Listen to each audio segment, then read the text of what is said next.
Mag-Bible daw sila na lang. O man sila respeto, mamaulit tayo. Kapilatan ka, unta. Nagkagulo kamakailan sa kapilyang ito sa Midsayap, North Cotabato sa Mindanao nung ang mga miyembro ng simbahan pinaghiwalay. Ang mga aktibong miyembro nakapwesto sa kaliwa, ang mga hindi naman daw aktibo sa kanan. Kaya ang mga parokyano umalma. Bawal ang picture-picture mo? Bawal! Sila, nag-video, sila. Mura tao basurahan. Nabubulok kung hindi nabubulok. Nakalagay doon kasi ang gustong magpirma sa kanila, yon ang maging aktibo. Ang dili aktibo, pahawa, ang aktibo magpabilin. Kaya nagkagulo dito sa amin. Mag-Bible daw sila na lang. Ang Bible study nung araw na yon para lang daw sa 20 aktibong miyembro. Ang mga napabilang naman sa hindi aktibo, nag-walk out. Sa simbahan na nagsasabing lahat tinatanggap, nagkaroon nga ba ng diskriminasyon? O man sila respeto, mamaulit tayo. Ang kontrobersyal na kapilya narito sa Barangay Nalindos, ang Santa Teresita Chapel. Isa sa mga parokyanong napabilang sa hindi aktibo, ang gurong si Joselito. Bata pa po ako, nag-participate na po ako sa mga activities sa chapel namin. Pero si Joselito nawalan daw ng gana na magsimba sa kapilya matapos ipatupad ang ilang mga bagong patakaran. Pag hindi makakontribute, pag may kailangan sa simbahan, hindi nila ibibigay. Pag may mamatay sa pamilya, hindi imimisahan yung patay. Kapag may ikakasal po, of course, hindi nila i-clear para hindi makasal. Hindi nila bibinyagan kapag hindi active yung parents. At ang pasimuno raw ng lahat ng ito, ang tumatayo nilang presidente. Siya talaga ang nag-lead kung paano yan naging worse yung chapel namin. Ngunit nung nabalitaan ni Joselito na naka-leave ang presidente ng kanilang kapilya, muli siyang bumalik sa kanilang parokya. My purpose is to attend Bible lang. Pero hindi niya lubos inakala na sa kanyang pagbabalik, ito ang sa kanya'y sasalubong. Gina-discriminate talaga kaming di aktibo. Tinitigan niya nila ng masamang titig talaga. So dito po siya makikita yung aktibo dito sa left side. And then yung di aktibo doon sa kabila sa right side. Yung di aktibo dito siya sa may pintuan hanggang sa labas. Sa may mainit na sides, ang estimated ko po ma'am nakaabot siya ng 50 above. Isa sa pinakamatandang miyembro na caretaker din ng kapilya, ang 82 anyos na si Lola Salud. Ako nag-serve sa simbahan 1990.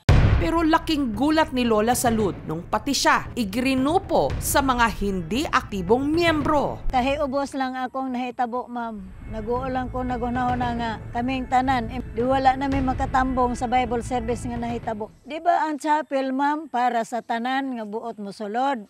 Lalo pang uminit ang diskusyon nung napansin ng mga parokyano na ang imahe ng kanilang patron na si Santa Teresita nawawala. Asa tong biridro?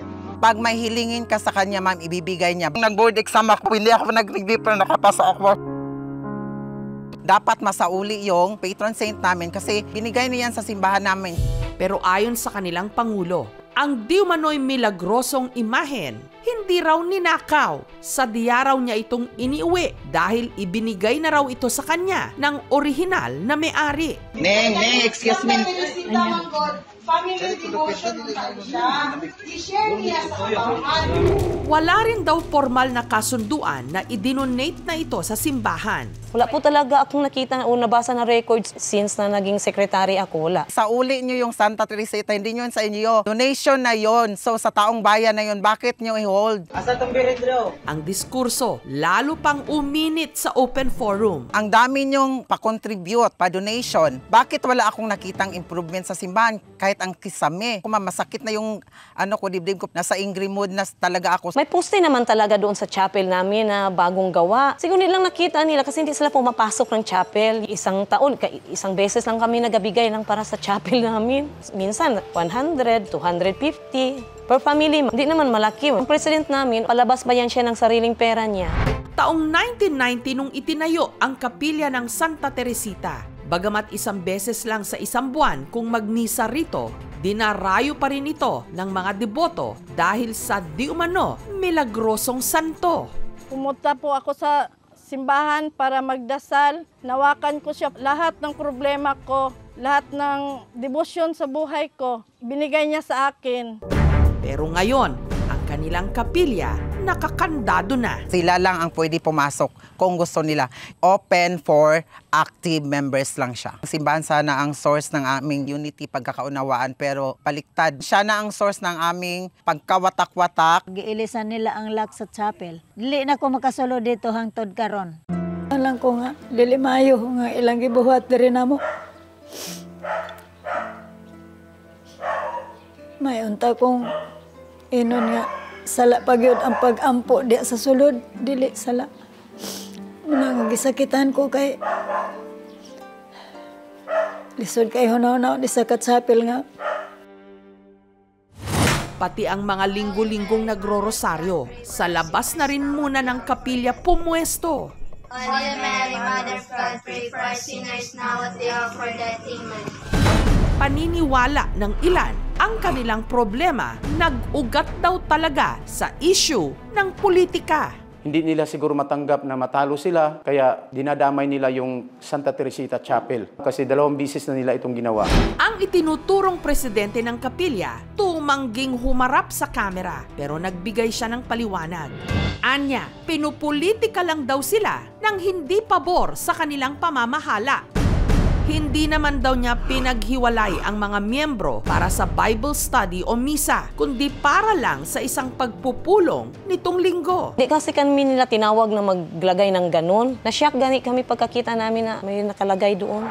Inamin din nilang nasa kanila ang hinahanap ngayong imahe ni Santa Teresita. Pero ayon sa kanya, sila naman daw ang tunay na may karapatan dito. Ang magiging mahirap dyan ay walang katunayan na talagang idinonate yung santo na yan. Pero sa kabilang banda, meron din tayong mga tinatawag na customs and traditions na considered din yan ng mga batas natin. Pwede namang i-enforce because of the traditions na kaugalian na nung lugar na yon.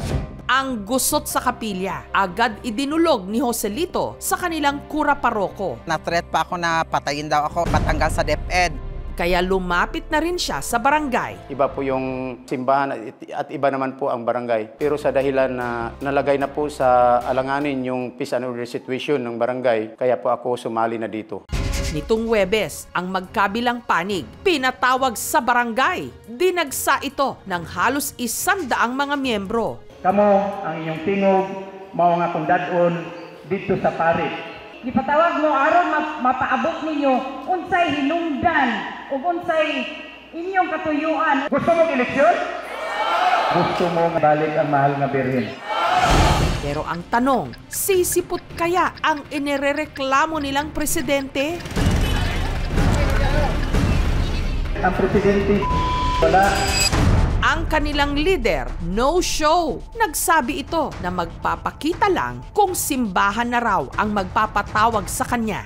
Nag-eleksyon dahil mo, ma'am, wala na gini kabalo. Di nag-eleksyon dahil mo, wala na gini kabalo. Tinuod yun, daghan ang wala na kabalo atong atay.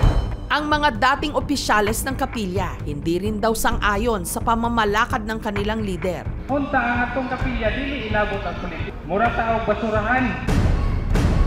Nabubulok kung hindi nabubulok. Dapat ibalik nila ang berhen. Dili man na para sa ilaha lang. Para sa lahat talaga yun, ma'am. Hindi rin naman yun niutos ng Panginoon na i-separate yung aktibo at di-aktibo sa simbahan. Tumanggi rin munang magpa-interview ang kura paroko ng Nidsayap. Pribado raw muna nilang aayusin ang problema.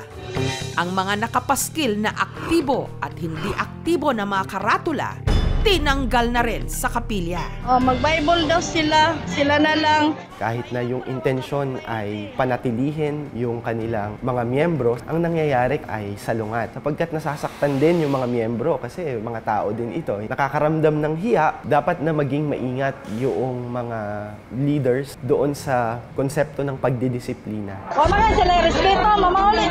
Kahit na yung intensyon ay mabuti, kung hindi ito maihahatol sa tamang pamamaraan, hindi nakakamit ng religious groups yung pananatili ng kanyang mga miyembro. Kung hindi, mas marami pa ang umaalis. Segregation is division. Isang simbahan yan, isang kapilya yan. Kahit nga divide kayo, iisang pananampalataya, kaya dapat natin paghiwa-hiwalayin. Ang Panginoon ay walang pinipili Makasalanan ka o banal ka, lahat welcome. Ang simbahan ay para sa lahat, ma'am, walang pinipili. Kahit hindi ka nakakontribute, kahit hindi ka nakadonate, dapat pwede open to all. Hindi kayo i-discriminate nila. Thank you so much mga kapuso. Kung nagustuhan niyo po ang videong ito, subscribe na sa GMA Public Affairs YouTube channel. Don't forget to hit the bell button for our latest updates.